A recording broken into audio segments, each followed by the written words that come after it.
Assalamualaikum warahmatullahi wabarakatuh. Perkenalkan, nama saya Novayati dari kelas F.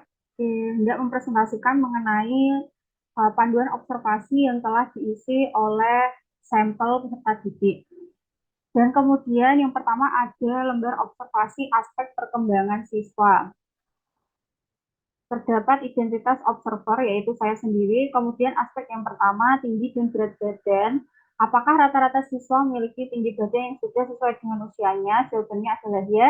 Kemudian yang kedua, apakah rata-rata siswa memiliki berat badan yang sesuai dengan usianya? Ya. Apakah rata-rata siswa memiliki tinggi dan berat badan yang ideal dan seimbang?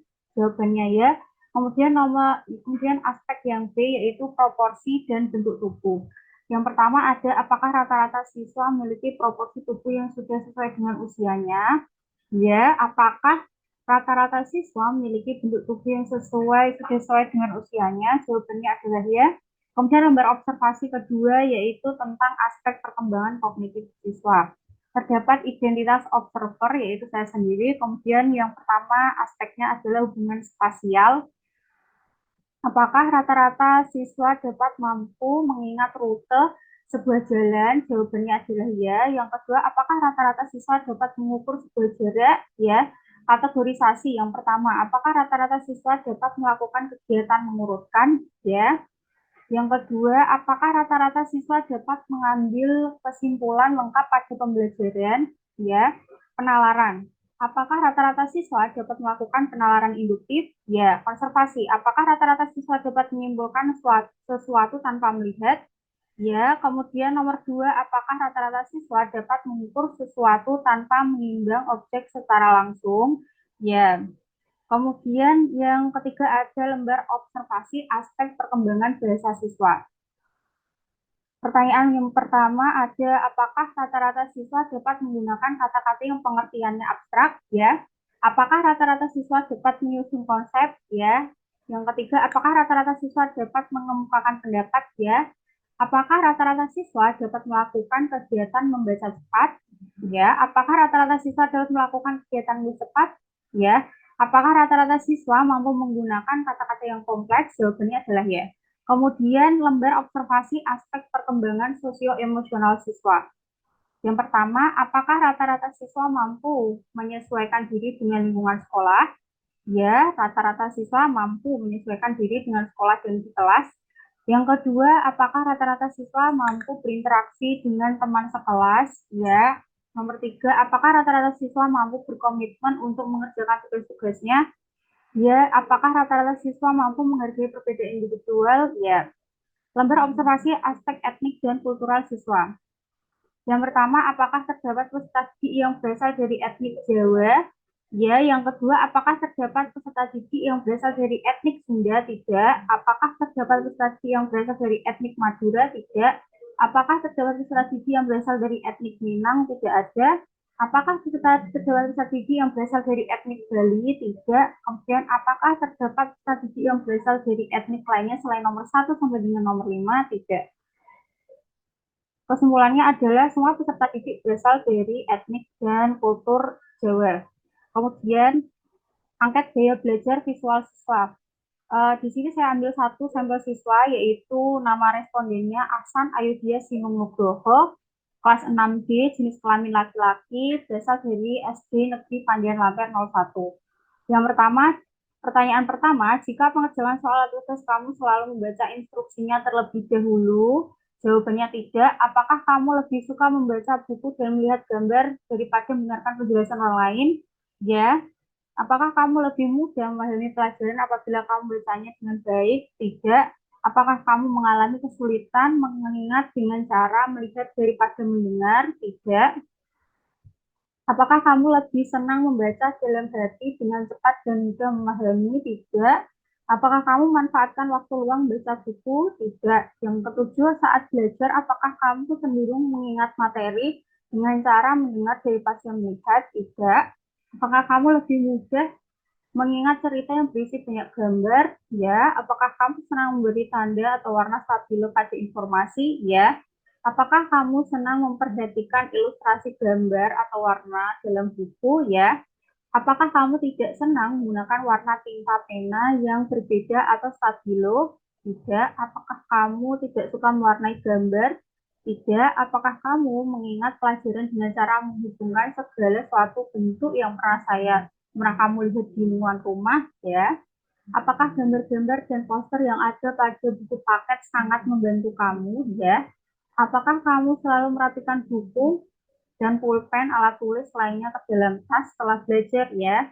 Apakah kamu senang membaca buku catatan sebab tulisannya rapi dan teratur? Ya. Apakah kamu tidak memiliki jadwal mata pelajaran? Ya.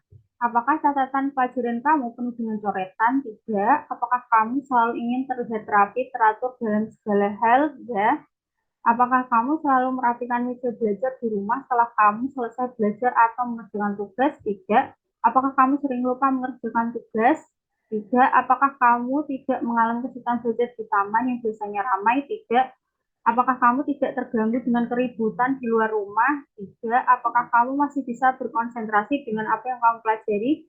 Tidak. Apa pada saat belajar kelompok bersama teman, apakah kamu tidak terganggu oleh keributan teman yang lain? Tidak. Kemudian angkat gaya belajar auditoris siswa. Masih dengan responden yang sama, yaitu Ahsan Alidya Sinumogo, kelas 6B, jenis kelamin laki-laki, berasal dari sekolah SDN Pandian Lamper 01. Pertanyaan pertama, apakah kamu sudah menerima informasi yang disampaikan secara langsung oleh guru? Ya. Apakah kamu lebih senang mendengarkan penjelasan materi melalui video pembelajaran? Ya. Apakah kamu senang membaca materi dengan suara keras dan mendengarkan sendiri? Tidak. Apakah kamu lebih mudah mengingat hafalan pelajaran dengan cara mendengarkan penjelasan guru? Tidak. Apakah pas hari libur kamu lebih senang menonton kartun? Ya. Apakah kamu sering membaca dengan keras daripada membaca dalam hati? Tidak. Apakah kamu mempersiapkan apa yang akan kamu sampaikan kepada orang lain? Ya. Apakah kamu senang menyampaikan pendapat kepada orang lain? Ya. Apakah kamu lebih suka menulis pendapat kamu dibandingkan menyampaikan secara langsung pada orang lain? Tidak. Apakah kamu selalu berbicara dengan lancar dan tidak gugup bersama orang lain? Ya. Kemudian nomor 7, apakah kamu mempersiapkan apa yang akan kamu sampaikan kepada orang lain? Ya. Apakah kamu senang menyampaikan pendapat kepada orang lain? Ya. Apakah kamu lebih suka menulis pendapat kamu dibandingkan menyampaikan secara langsung kepada orang lain? Tidak.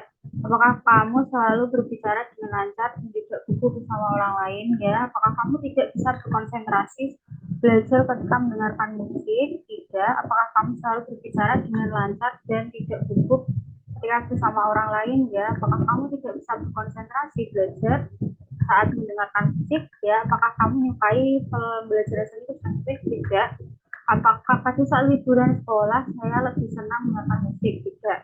Apakah kamu senang menyanyikan lagu ketika sedang belajar? Tidak. Nomor 17, apakah kamu suka menonton televisi dan membaca cerita dengan mendengarkan musik atau radio? Ya. Apakah kamu lebih mudah menghafal lagu dibandingkan dengan menghafal materi di buku? Tidak. Apakah kamu tidak senang mendengarkan musik? Tidak. Apakah kamu tidak fokus belajar ketika suasana di rumah penuh keramaian? Ya. Kemudian selanjutnya ada angket gaya belajar kinestetik siswa dengan responden yang masih sama, yaitu Ahsan Ayudhya Sinugroho, kelas 6B, jenis kelamin laki-laki, dan dari SD Negeri Pandian Klaten 01. Pertanyaan pertama, apakah kamu lebih senang belajar langsung praktek daripada belajar yang mendengarkan penjelasan guru? Ya. Apakah kamu menuliskan permainan tradisional yang melibatkan fisik? Tidak. Apakah kamu mencatat ulang materi pelajaran yang diberikan oleh guru secara agar mengingatnya? Tidak. Apakah mudah bagi kamu untuk duduk dalam jangka waktu yang lama? Tidak. Apakah tangan kamu tidak bisa diam memainkan pulpen atau benda-benda lain yang dekat kamu ketika belajar? Tidak. Apakah kamu sudah menghafal materi dengan cara berjalan-jalan? Tidak. Apakah kamu dapat memahami pelajaran melalui bantuan penjelasan dari teman saat kerja kelompok? Tidak. Apakah kamu tidak peka terhadap ekspresi tubuh lawan bicara ketika dia bosan atau senang? Tidak. Ketika teman kamu mengajak berbicara, apakah kamu menanggapi dengan antusias? Ya. Apakah kamu tidak terbiasa menyentuh teman untuk mendapatkan perhatiannya? Ya. Ketika teman kamu menepuk pundak kamu saat menyapa, apakah responnya? Ya. Apakah tangan kamu tidak bisa diam ketika sedang bercerita kepada orang lain? Ya. Apakah kamu langsung mengerjakan tugas praktik yang diberikan oleh guru? Ya, ketika ditanya oleh orang lain dengan cekatan, apakah kamu bisa menjawab dengan syarat? Ya. Apakah belajar sambil mempraktikkan secara langsung buat kamu lebih mudah memahami materi? Ya. Apakah kamu tidak menggunakan jari untuk menunjuk kalimat? Ya. Apakah kamu lebih senang bermain dengan teman daripada duduk diam di rumah? Tidak. Apakah kamu tidak bisa membedakan antara buku tugas dan buku catatan? Ya. Apakah tulisan kamu rapi dan tidak ada coretan? Ya. Apakah kamu langsung mengerjakan tugas tanpa membaca instruksinya terlebih dahulu? Ya. Kemudian dari keseluruhan observasi dari 32 peserta didik dihasilkan profiling demografi peserta didik sebagai berikut. Berikut ini adalah profil peserta didik 32 peserta didik yang berada di kelas 6B SD Negeri Pandian Lanten 01. Selanjutnya, hasil demografi peserta didik yang pertama, demografi perkembangan fisik peserta didik. Tinggi dan berat badan 100% normal. Kemudian proporsi dan bentuk tubuh 100% normal. Demografi perkembangan kognitif 100% sesuai dengan perkembangan kognitif. Kemudian demografi perkembangan bahasa peserta didik 50% aktif, 34% cukup aktif, 16% kurang aktif. Memahami dan menggunakan kata kompleks, 100% dapat memahami dan menggunakan kata kompleks. Menanggapi penjelasan dari guru, 50% aktif, 34% cukup aktif, dan 16% kurang aktif. Kemudian perkembangan sosio-emosional peserta didik, 95% baik, 5% cukup baik, dan tidak ada yang kurang baik. Kemudian kerjasama, 95% baik, 5% cukup baik. Emosi 100% cukup stabil. Kemudian ada perkembangan moral 100% baik. Etnik dan kultural siswa 100% berasal dari etnik dan kultur Jawa. Demografi gaya belajar peserta didik. Dari 32 peserta didik, 5 peserta didik memiliki gaya belajar kinestetik. Kemudian 27 memiliki campuran gaya belajar visual dan auditori. Dengan masing-masing dari peserta didik tersebut ada yang dominan visual dan ada yang dominan auditori. Sekian presentasi mengenai hasil observasi sebagai tugas ujian tengah semester saya. Apabila ada salah kata, saya mohon maaf. Wassalamualaikum warahmatullahi wabarakatuh.